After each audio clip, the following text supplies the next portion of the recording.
Bloko wae. Aku didhawuhi Demang memanuki tindake karo Mas Roki. Kaya mulake kowe. Ngerti ora? Nek sing jenenge wong memanuk iki ora kaya ngono kuwi. Aku napa? Lho, kasunyatane kuwi arep ganggu arep nuduh paripeksa karo Roro Kitri kok. Aku yo ngerti. Kok kowe mau ora to? Lah ya weruh. Oh, weruh di bulan ini. Kowe weruh tenan kowe. Ayo weruh. Ngerti kaya ngono kuwi ngewangi ora kok malah beda. Lho. Iki katresnanku jare. Kowe wis suwe ora tau ketok. Kowe saiki glendengan kowe ya. Lah ya adol bagus kowe. ya mbok menawa sawetara nek ketemu ki pancen aku ya arep glendengan.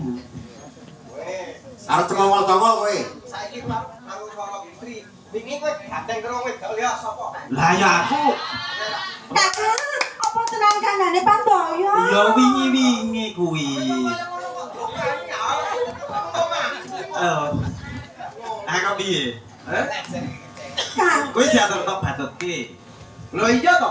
Wah aku seneng kuwi. Nek kowe iki karo bocah sing wingi ya wis ora usah ganggu iki. Lah Malah dadi bojoku lho. Lah saiki aku arep karo Roro Kitri kok.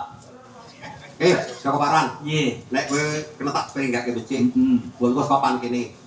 Mas Roki kita takut nih. Loh. Wong aku adu-adu saka grobogan tekan papan kene iki aku pancen arep ketemu karo Mas Roro Kitri. Mas Roki ini penyakit dibalik bapakmu. Tak jadi mundur yuk. oke. Aku arep nang kene. Kang, Kowe kuwi wong loro kena bali wae. Kang, saiki ini diatur orang ngaran saniki demang wae. Hati-hati karo Nanti no, itu dibalik dong, atur kita. Ya kono bali yo.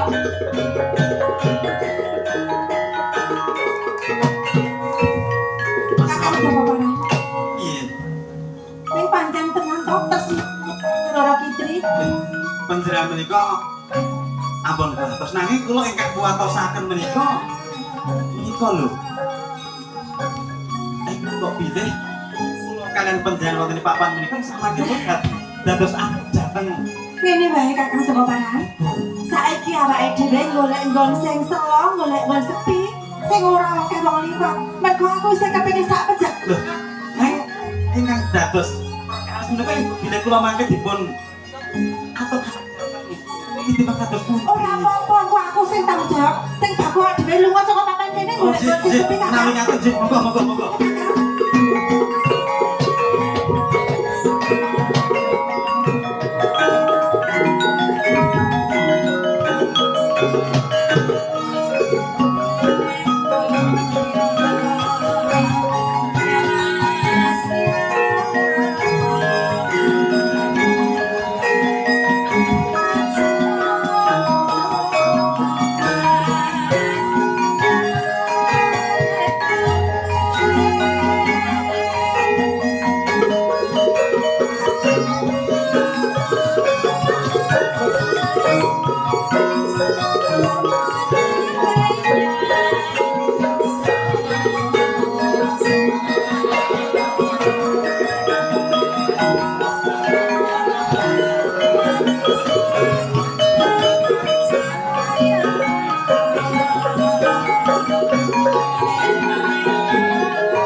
anane ning ngene iki kan. Ya, Saben dina gangane dhewe ora luput saka resik-resik nyapu, resik-resik pinggir dalan. ya. Lah iki Awake dhewe dadi bebaune iki Demang. Ayo. Ditindak kalian apa sing digawahake Ki Demang apa dene Nyidemang. Iki mah wis samentara Nyidemang ki kok ora katon ki Lah iki apa? tinggal Monggo njenengan mriki. monggo ni sampun kula tenggo karit kawawe jenengan boten enggal kapiasa. Lah aku kemone mburi rak yo ana perlu sedelo. Sak banjure bareng aku tekan kene. Rak yo padha nganti prayoga to. Anggonmu padha nyambut gawe ana ing katemangan. Nggih, angsal pangestunipun nyidhaken sedaya pedamelan ingkang kajugaken dumateng kula. Sedaya sampun sami rampit kawula rampungaken nyidhaken. Namung bekti kula kunjuk. Yo pangestuku tambah nono sangkan. Megaken ugi bekti kula kunjuk Nyidemang. Ya, parah. Kok kaya katon lek kuru adimu kaya iki kenang apa? Terus pundi nggih? Lha niki donge le memangan nggih kathah ning kok mboten lemu-lemu ya. Nika ki lek mboten lemu niku mergane grangsang. Nrimo kados kula. Niku kula niku cilik kok kae sehat wonten niki. Nek niku ki wong ketoke yo nek mangan niku yo kaya kepala ndek kula mawon dilongi kok niku ki. Nek wonten turah-turah niku kula sing rawati kok. Niku jen wasis. Ning mboten dadi daging. Ning yo lek paran Nggih. yo nek ning kaget mangan Karangsari kene iki yo aja kaya ngono ki pawakanmu. Le makmu sing akeh. Oh nggih. Ya aku rak yo ngisin-ngisinke aku ning katebangan Karangsari kene ora kopen awake kuru takkan nyambut gawe. Ngono ta yo Kang? Nggih. Dene menawi wonten jatah turah kula rawatane. Niku ki seklosipun Nyidemang. Nek donge niku kudune nggih lemu ning merga niku ki licik. Dadi niku kan mangke nek mboten wonten jenengan niku ya tuk-tuk tulisan luwih niku kalih udut kalih wah pokoke jan kepenake nek tambut gawe niki jan kuwi to. Aku yo tau weruh. Tengok-tengok ning isor wit pelem kae ning mbuh karo sapa jagongan. Anakno lek sangkan lagi nyambut gawe ning sawah ngirim wong do panen brambang kae malah tengok-tengok kepiye to adimu ki to lek lho wis kadenangan Nyidemang lakon kuwi Wis ayo. aja dibaleni ya lakon sing ngono kuwi saiki awake iki derek ning kademangan ki sing mituhu dadi nek ana dawuh ditindakake nek jen wis rampung ayo tengok-tengok wedangan udut nek aja mendem Kajeng kula niku ngisis pados hawa sing seger ngaten Nyidemang. Lah kok malah Nyidemang nyumurupi akhir kula mlincur. ngisis ki rak yo ono wayahe lah wong jam 8 kan jam 09 ki rak jek wayahe nyambut gawe kok kono malah tengok-tengok ning isor pelem karo sapa kae jajal Piang liwat. nah mbok kena nggo contoh patuladan kakangmu sangkang iki Nggih. ana ing kademengan Karangsari anggone nyambut gawe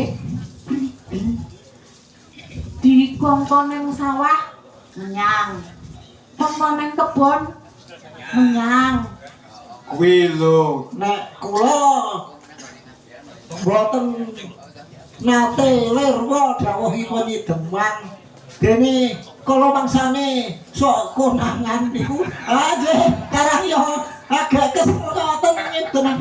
ning tenan ora didolan balene kaya ngono ki lho mangsane nyambut gawe iki ya nyambut gawe ora ditinggal tengok-tengok ora melas karo katangne nyambut gawe kangelan ditinggal Duh, kuwi aku ki wis nyambut gawe ngene iki engko nek Nyidemang ki arep tindak pasar aku peksane aku yo ayo yo janjane yo kepiye ning karang yo bot-bote sanggane kudu mituhu karo Nyidemang dawuhe apa wae yo ditindakake ngono lho Kang. Dadi seneng Nek kowe saben wektu kuwi kon ngeterke Nyi Demang. Hah? Monggo, monggo. Tenang, monggo, monggo. Monggo. Kene. Pun monggo. Kakang Saka. Ngapunten Nyi Demang. Ini gak kena ya. Monggo gitu bang, monggo gitu bang. Ora mau sapa sing kapiarsa mau sapa. Kulo bang Nabil. Iki ya apa? Geng, rawuhipun Ki Demang.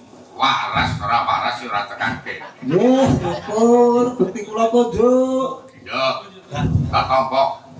Semanti kula Nyi Demang, Ki Demang. Mbok bilih wonten Pak kalih lari kula nyuwun pangapunten.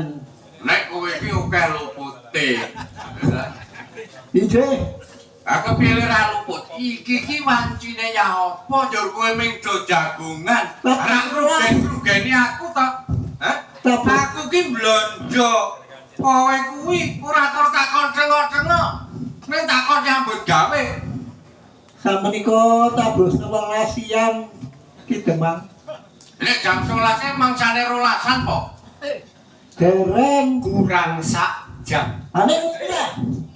Dinten semua mitra padatan dinten semua juga jam 11 siang sampun do kendel ngaten menika. Kowe ya menyang nek dina Jumat kuwi. Boten. Boten. Gene, Aku mau ngomong nek dina Jumat ya mah mlungker kok. Ngandake nek iki dina Jumat jam 11 wis liren. Sing bayar ki aku. Arep Jumat arep Setu. Nek dinten Setu uga jam 4 sonten saderengipun nampi bebingah saking Ki Demang kula tetep dereng wangsul. Ning wektu iki sesuk-esuk kowe iki ora do nampa rapot. Lho, dos pundi iki?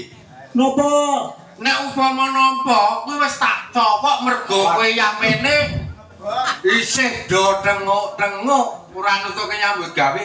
Hah? Kono do nutuke nyambut gawe nek pengen ora dicopok belanjamu. oh Ayo nyambut gawe. matur saya nggih. Banyak Wah, Yo pamit nggih. kula tinggi pamit Ki Demang. rasa pamit wae nyambut gawe ora pamit barang. Ki Demang, rak nggih Piye iki? kadose nggen pripun nggih? Ampun.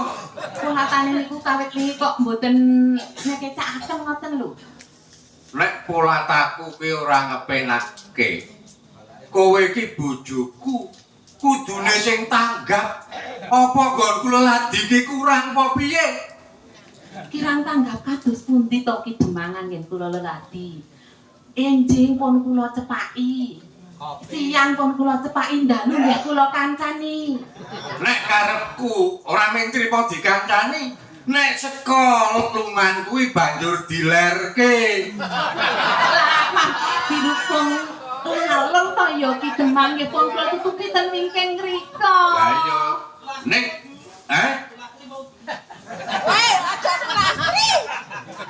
iki bojoku aki genti anyar. Ampun diler-ler ngoten to Ki. Karepku ki sing dilerke kuwi liwete kuwi dilerke men rada adem. Ora kok njuk kowe arep diler dintang-tangke.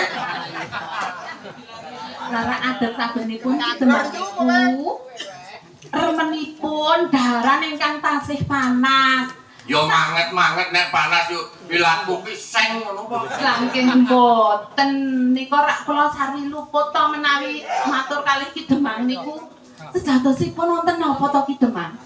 Ngono yo Nyi tak kandhani. Mulane aku wis pirang-pirang dina, pirang-pirang pasaran iki. Atiku ki grunjalan tansah srogal-srogol. Hah? Kuwi merga ana sing tak pikir ning nek upama tak lairake. Kuwi banjur kepiye sak mengkone. Lah nggih mbok mekaten supados kula menika nggih mangertos menapa ingkang dados kersanipun Ki Demang. Ora nek kowe pengen ngerti. Reh ning aku ki dadi Demang rak ya wis suwe ning Karang Cari pun kene. sak petak wis sawit nembe dados riyen terus diwisuda dados Demang wonten Karangsari menika kok Ki? Biyen dadi apa? Riyen mboten dereng dados Demang. Urung dadi Demang kowe ya ora gelem tak pek bojo. Lah nggih pura langkung ngetutke jenengan kok ngian kok yo. Kleru kudune sing ngetutke iki aku. Mulane aku ki ora pati wani-wani karo kowe. Mawon sing ndorok kok ketemu niku rak nggih iki Demang kok. Ono.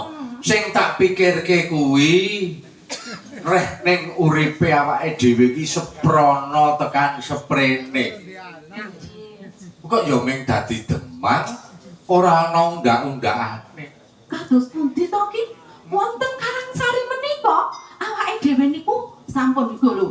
Nika kirang napa? Kirang napa to Bi?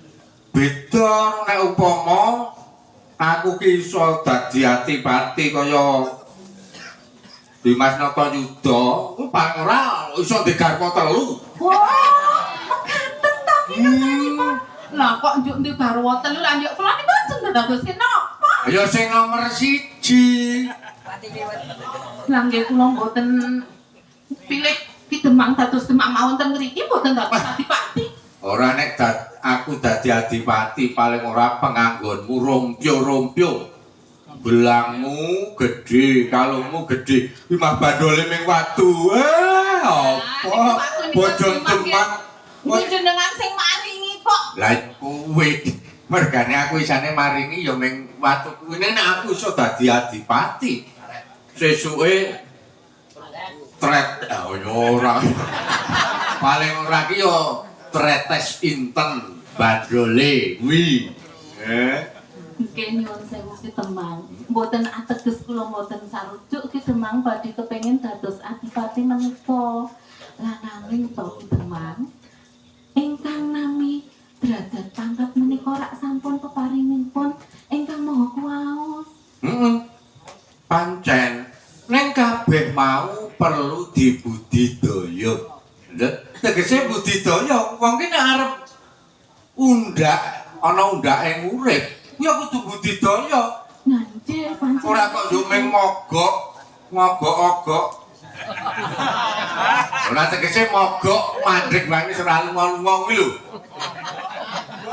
Lajeng kados pundi kersanipun Ki Demang? Rak gedhe cilike iki donge ana rasa dionekke meri ya kena, serik ya kena. Karo Yayi Natayuda kuwi. Ambiyen gone ngabdi ana ing Ngayogyakarta ana ngersane Kanjeng Sultan Mangkubumi Sukawati. Kuwi ra bareng. Lah nggih, riyen wingi sudah dados Demang nggih sareng nanging sakmenika rayi dipun wingi sudah dados bupati wonten Bagelen. Lah menika rak mbok bilih jumbuh kaliyan labuh-labetipun wonten ngersa dalem. Labuh-labet. Apa kurang to nggonku labuh-labet kuwi? Nggonku labuh-labet ana ngersa dalem. Kuwi ya tandhes lahir tekaning batin. Malah kepara aku nek ngunjuk atur kuwi ora gawe kogele ingkang sinuwun malah mbombongake penggali ingkang sinuwun Nanging mbok bilih ingkang dipun wawas dening ngarsa dalem labuh-labet Kang Mas Demang niku kirang ora kurang mah kepunjulen tak kira kados pundi kedahipun Ki Demang niku nggih nampi ingkang rayi wini suda dados bupati lan Ki Demang tasih dados Demang wonten Karangsari menika. Nek lahir aku iso ngakoni nek Yayi Dipati Natayuda kuwi wenang dadi adipati. Ning batinku ora nrimakake tansah grunjal kepengin kaya ngapa dadi adipati. Nggih Ki, nanging menawi pareng kula emutaken mbok inggih ya Ki Demang mboten sakepengin dados adipati. Dados Demang mawon wonten sarang-sari menika nggih Ora. sampun. Mergane Yayi Natayuda iso jinunjung minangka adipati ing Begeleh. Aku ming Demang ing Karangsari. Terake Kali Bogowonto. Terak Segara Kidul. Nggih. Sing pamupa jiwane ora cetha. Ya kok kurang cetha pripun? Mergane Yayi Dipati Natayuda kuwi kagungan tumbak kang aran Kyai Buyut. Lho, Lah tumbak Kyai Buyut menika rak sifat kandel kagunganipun Raya Dipati to. lah ya kuwi mergane leksa dijinunjung minangka adipati ing Begeleh merga kagungan tumbak Kyai Buyut. Kersane Ki Demang pripun? Ayo rene aku kepengin dadi adipati. Aku ya kepengin darbeni tumbak Kyai Buyut. Lah nek mengkaten nggih mboten engko Ki. Sing olehke sapa? Lah tim tumbak Kyai Buyut menika rak diatpun gandanipun Rayi Adipati. Wis ngerti. Nggih Ki Demang mboten pareng kepengin gadane tiyang sanes. Ya entuk wae wong kepengin karo cewek wong liya kok ora oleh. Nggih mboten menika kajeng kula menika Ki Demang. Mbok bilih pareng kula emutaken Ki Demang niku nggih ampun nyahak kersane Kang Mawas.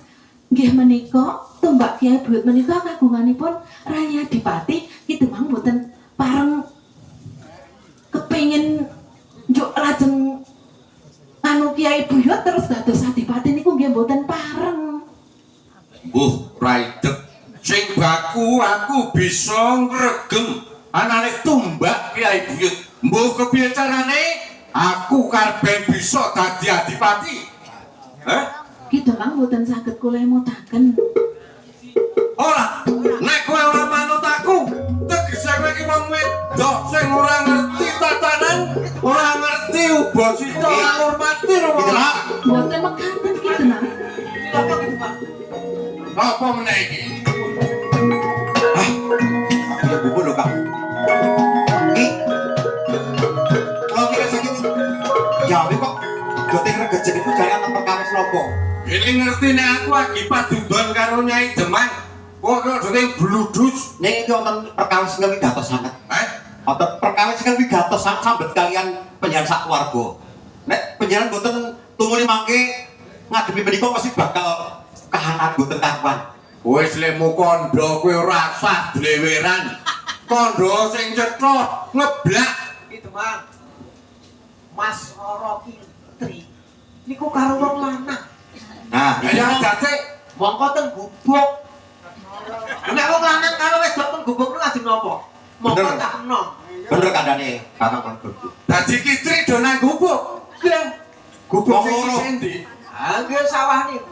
Pinggir desa Menika iki. itu napa mboten Ki Demang? Mboten waton manut laporanipun niku. Oh, ning aku luwih percaya karo Sagotra karo Lho lho kok panjenengan napa anane kok. wis saiki nek ngono, Nggih. aja kesuwen ndak nganti kedadian sing ora becik. Terus aku. Nggih, saudara iki. Tak kandharane kalangan kowe. Nggih, saudara iki.